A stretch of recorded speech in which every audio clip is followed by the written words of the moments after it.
শুভ সকাল বন্ধুরা, এখন বাজে সকাল 6টা। তো মৃত্যু ঘরে জল দিতে চললাম। এইমাত্র ঘুম থেকে উঠলাম। যা মতো করে আসলে মোটা হাগু হলো, মতো হলো।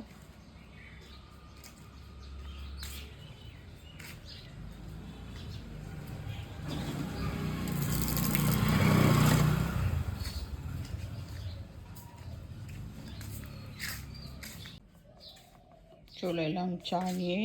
মোটার আর আমার মোটার বিস্কিট, আমার চা।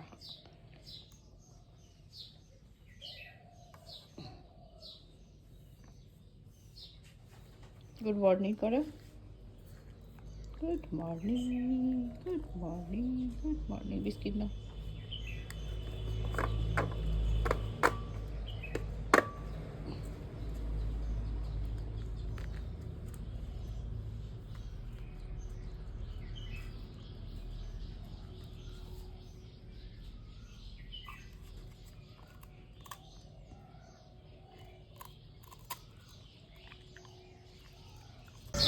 এখন পাখিদের খাবার নিয়ে চললাম।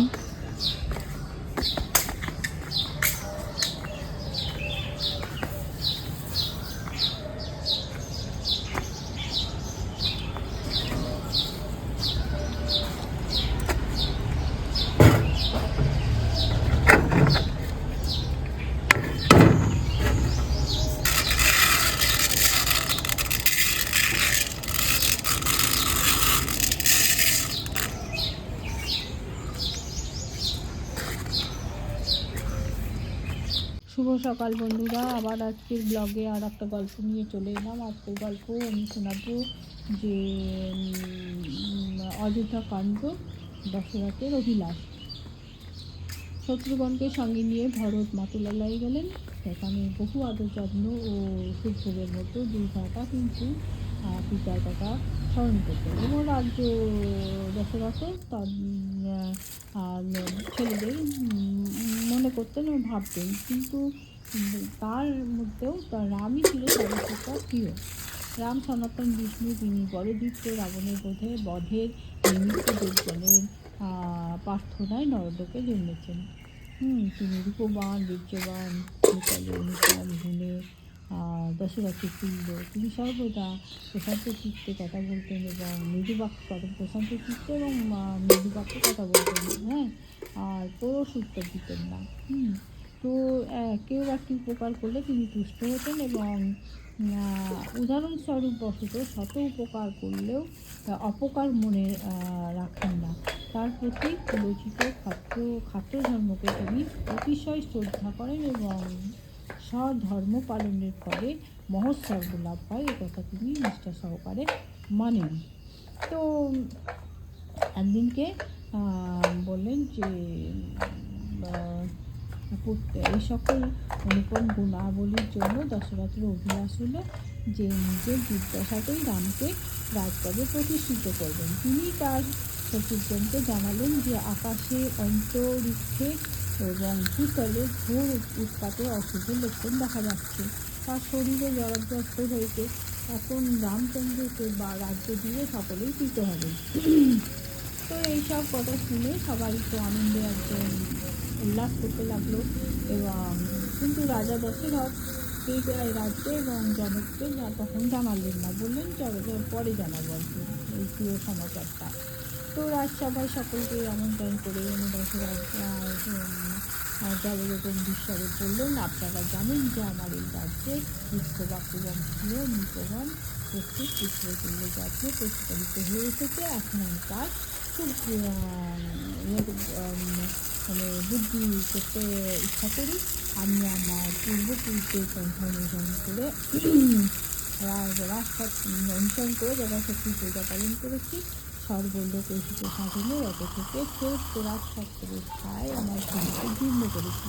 এখন আমি পুত্রকে প্রজা দিতে বিভক্ত করে আমার জীর্ণ শরীরকে বিশ্রাম দিতে চাই।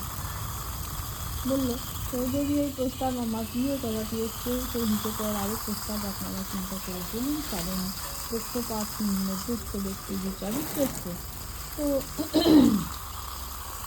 তো তো একদিন এইসব তো বললো। হ্যাঁ, তো সেই দশরথের বাক্যানুমিত হয়ে প্রশংসা জ্ঞাপন করলেন সবাই, এবং বললেন যে ব্রাহ্মণ সেনাধ্যক্ষ, তারপরে যত আছে সবাই আর কি ভালো তবে যে দশরথকে বললেন যে মহারাজ, আপনার অনেক বয়স হয়েছে, আপনি রামকে যৌবরাজ্যে অভিষিক্ত করুন। তো বলরাম মহারাজে আরোহণ করে ছত্রের মুখ আবৃত করে যাচ্ছেন, এই আমরা দেখতে ইচ্ছা করি। তো তাদের অভিপ্রায় যেন বুঝতে পারেননি এই ভাব দেখিয়ে দশরথ বললেন, আপনারা আমার কথা শুনবা মাত্র রামকে রাজপদে আসীন দেখতে পাচ্ছেন, তাদেরকে আমি ধর্ম অনুসারে পৃথিবী শাসন করিনি। উপস্থিত রাজন্যবর্গ এবং পুরো যারা জনপদ প্রভৃতি বললেন যে মহারাজ, আপনার পুত্রের বহু সদ্গুণ, আপনি এই ভাগ্যক্রমে এমন পুত্র পেয়েছেন। তো এইসব বললো। তো তারপর দিন দশরথ এখন পুত্র হয়ে প্রতিষ্ঠ বামদেব প্রভৃতি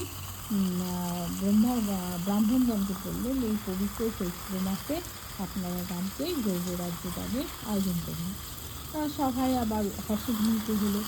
এই ধ্বনি শান্ত হলে দশরথ বশিষ্ঠকে বললেন, ভগবান, ভবিষ্যতে সমস্ত উপকরণ সংগ্রহের জন্য আপনি আজই আজ্ঞা দিন। তো বশিষ্ঠ মন্ত্রীগণকে আদেশ দিলেন, রত্ন, পূজাদ্রব্য, সর্বোপরি শুক্লমালা, তারপরে লাচ, মুগি, ঘিচু, অক্ষিণ্য বস্ত্র, রথ, প্রভৃতি, চতুরঙ্গ, তারপর আরও কত কিছু আগে শ্বেতছত্র, আরও অনেক কিছু, স্বর্ণকুম্ভ, স্বর্ণমণ্ডিত সিংহ, এইসব নানা রকমের সব দিয়ে সব সংগ্রহ করলো, এবং বললো যে প্রভাতকালে শত সহস্র দ্বিজকে উত্তম অন্ন, দধি, ঘি সব দক্ষিণা ব্যবস্থা করতে বললো। আর যে পতাকা উজ্জীবিত করাও, রাজমার্গ জলসিক্ত করো, গায়িকাগণরা বেশ অলঙ্কারে সজ্জিত হয়ে ওই দ্বিতীয় কক্ষে থাকবে, আর দেব মন্দিরেও পুজো দাও বললো। তো দশরথের অজ্ঞায় সুমন্ত রামকে রাজসভায় ডেকে আনলেন। রাম রথ থেকে নেমে গীতাঞ্জলিতে দশরথের কাছে গেলেন এবং আপনার নাম উচ্চারণ করে গীতার চরণ বর্ণনা করলেন। দশরথ পুত্রকে আলিঙ্গন করে তার যে পাশে সিংহাসন বসিয়ে বললেন যে তুমি আমার জ্যেষ্ঠ হয়েছি, জ্যেষ্ঠ পুত্র, আমার একান্ত প্রিয়, এবং প্রজারাও তোমার গুণাবলীর জন্য অনুরক্ত। তো পুষ্যা নক্ষত্রের দিকে তুমি যৌবরাজ্যে অভিষিক্ত হও, বিনয়ী ও জিতেন্দ্রী হয়ে কামক্রোধজাত ব্যাসন পরিহার করে পরোক্ষ প্রত্যক্ষ বিচার দ্বারা অমাত্র প্রজাবর্গের অনুরঞ্জন করো, আর ধনাগার ও আয়ুধাগার পরিপূর্ণ রাখো। যিনি প্রজাদের তুষ্ট করে রাজ্য পালন করেন, তার মিত্রগণ অমৃত লাভে অমরগণের ন্যায় আনন্দিত হন। তো রামের শ্রীহৃদয় চরিত পরে কৌশল্যার কাছে গিয়ে শুভ সংবাদটা জানালেন। কৌশল্যাও তাদের সুবর্ণাদি দিয়ে পরিপুষ্ট করলেন। তারপর রাম সীতাকে অভিবাদন করে রথবাহনে নিজের আবাসে গিয়ে ফিরে গেলেন আর কি। এই ছিল আজকের আমার গল্প। তো এরপরে যে কাজগুলো শেয়ার করছি সেগুলো তো শেয়ার করবো, সেগুলো তো আপনার আরও শেয়ার করবো। তো ভিডিও হয়তো অনেক বড় হয়ে যাচ্ছে, কমেন্ট করে জানাবেন যে বড় হয়ে যাচ্ছে, সেটা ভালো লাগছে না ছোটোর মধ্যে। আমি তো এখনও বুঝতে পারছি না ঠিক কী করবো, তো আপনাদেরও একটু সাহায্যটা একটু জানাবেন। শুভ সকাল বন্ধুরা, এখন বাজে 8:47। তো আমার ছেলেকে খেতে দিয়ে দিলাম ব্রেকফাস্ট, পুরি, ঘুগনি আর মিষ্টি। জয় শ্রী শম্ভু, নমস্কার। আপনারা সবাই কেমন আছেন? আশা করছি সবাই খুব ভালো আছেন। আমার আজকের এই নতুন ভিডিওতে আপনাদের সবাইকে স্বাগত জানাই। আমার পুজো কমপ্লিট হলো, এখন বাজে সকাল 10:30। চলে এলাম রান্নাঘরে, এখন বাজে 10:52। তো চিকেন রান্না করবো, মেটে খাবে বলেছিল, স্কুলে ছুটি আছে বলে মেটে দিতে পারলো না। তো এখন আমাদের করা আছে সব ধনে, মৌরি, জিরে, আদা, রসুন, কাঁচা লঙ্কা, লেবু, আচার, লবণ, হলুদ, কাঁচা লঙ্কা, লঙ্কা সব দেওয়া আছে। আর ওইদিকে ওই যে পেঁয়াজে হচ্ছে ওই যে ডাল ছুটবো, ছোলার মটর সিদ্ধ করে রেখেছি, ছোলার ডাল আর মটরের ডাল যেটা, তো ওইটাই আর কি ছোক দেবো। তো পেঁয়াজটা ভাজা হচ্ছে, আর একটা খুন্তি আনতে হবে, এটাও ঢাকা আনতে হবে। শুভ দুপুর বন্ধুরা, এখন বাজে 12:30। তো ভাত দিয়ে দিয়েছি আমার ছেলেকে, গরম গরম ভাত, ঢেঁড়স ভাজা আর মটর ডাল আর ছোলা ডাল মিলিয়ে ডাল বানিয়েছি, আর এইখানে চিকেন কষা, আর এই যে আমের চাটনি বানালাম। এই হচ্ছে আজকের আমাদের দুপুরের মেনু। তো সবাইকে শুভ দুপুর জানাচ্ছি। এখন আমার ছেলেকে খেতে দেবো।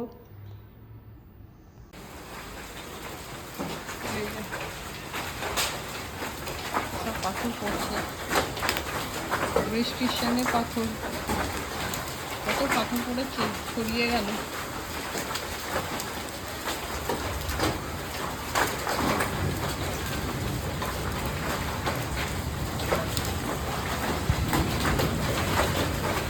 শিলা বৃষ্টি।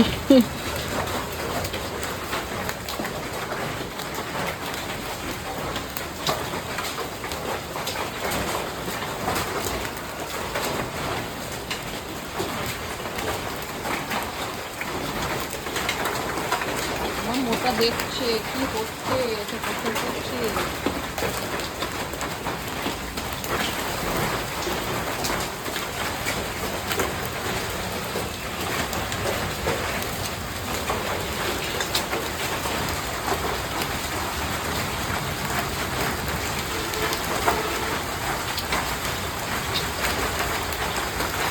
পুরো পাথরে ভর্তি হয়ে গেল। আমটাম তো যাবে।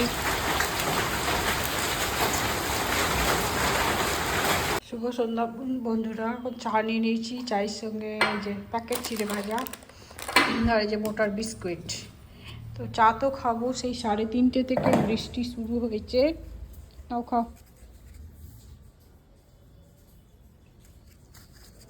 না খাওয়ার ইচ্ছা নাই নাকি? ধরো। তো দেখাই আপনাদের, এই যে কি অবস্থা, এখনো বৃষ্টি ফুই ফুই করে পড়ছে, মানে রিমঝিম করে পড়ছে। যে 3:30 বৃষ্টি শুরু হয়েছে, এখন বাজে 7:02। এখনো বৃষ্টি থামার নাম নাই, কারেন্ট নাই। অফ করে দেবো এটা, উঠানেরটা এখন অফ থাকবে। এই যে এখনো বৃষ্টি পড়ে যাচ্ছে। আমরা এখন খেতে দিতে চললাম।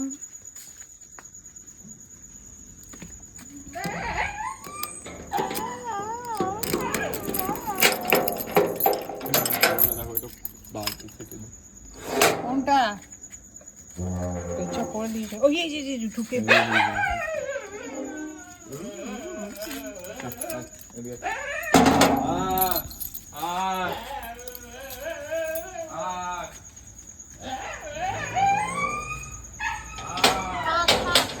থাক, পুড়ে যাবো না।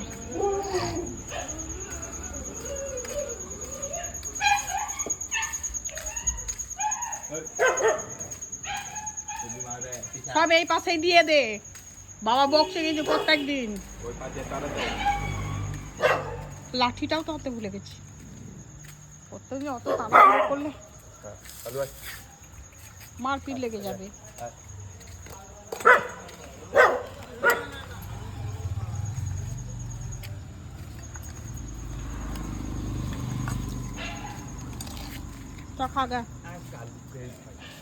ভয় দেখাচ্ছি কেন? আমি হাতে একটা দা, কিছু হবে? ওই দা ওই দা ওই দা, লালটা চলে এলো, দেখলি? পায়ে করে করিস না, ছিঁড়ে যাবে। তুই তো বকছিস, কাদাতে পা দিলাম, দেখলি? ও খুব চালু রে, ও চালু। ওইদিকে চলে গেছে। এই দেখ কি আশ্চর্য কুকুরে।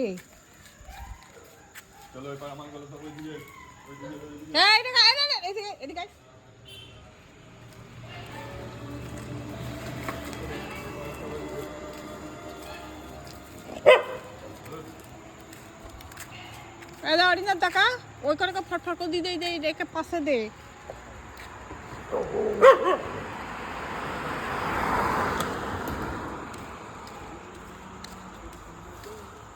চালায়, আয় আয়, চালায়, খাবি খাবি খাবি, আয় আয় আয় আয় আয় আয়।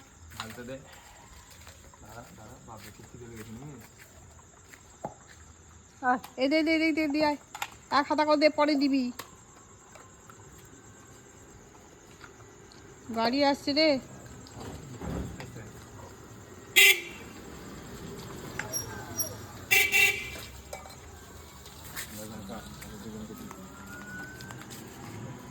ও এই নিচের দিকে দে, নিচের দিকে দে।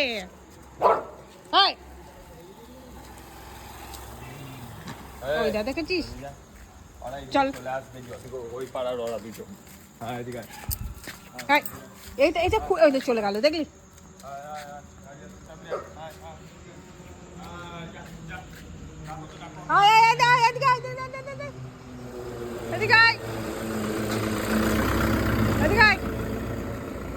মোটর সাইকেল আসছে, দেখেছিস?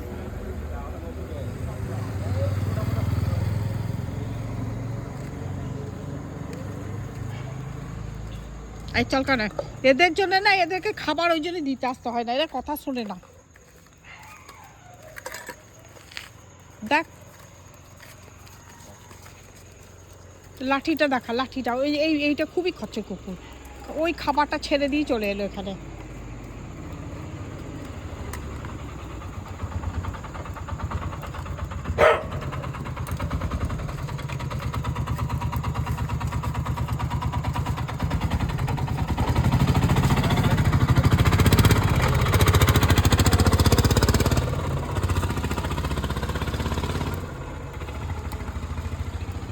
ওখানে দিয়ে দে, আর যাস না, ওখানে দিয়ে দে।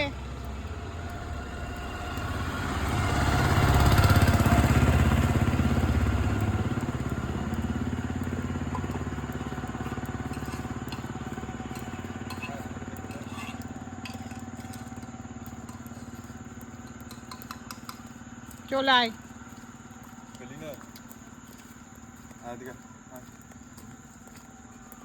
ওইটা এইটা এইটা তোর পেছনে যাচ্ছে।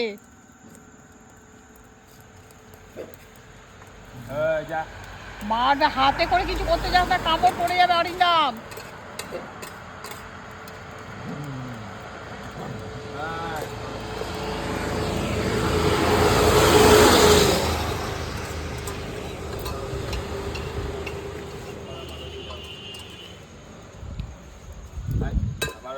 হয়ে গেছে, পাতা নিয়ে চলে আয়, হয়ে গেছে ওদের খাওয়া।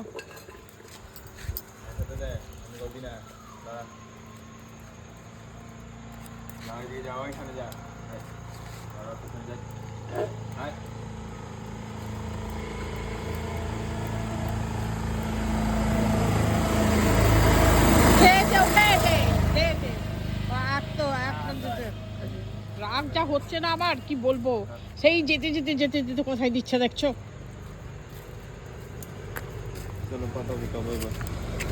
কত স্পিডে গাড়ি আসছে, কন্ট্রোল করতে পারবে? একটা যদি সামনে পড়ে যায়, না ড্রাইভার পারবে না ইয়ে বাঁচবে। প্রত্যেক এই যে একটা পড়ে থাকলো।